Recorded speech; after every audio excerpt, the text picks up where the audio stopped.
أعوذ بالله من الشيطان الرجيم. بسم الله الرحمن الرحيم.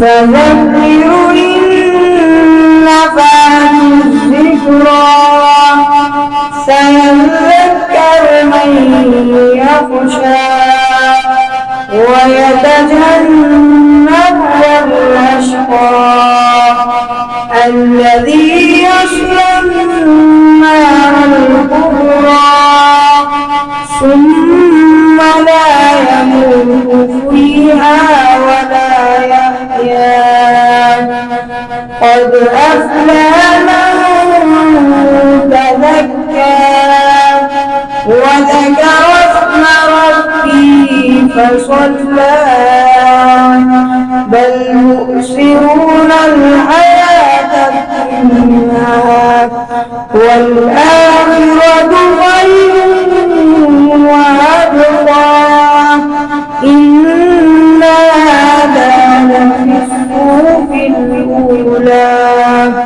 صحف إبراهيم وموسى صدق الله العظيم.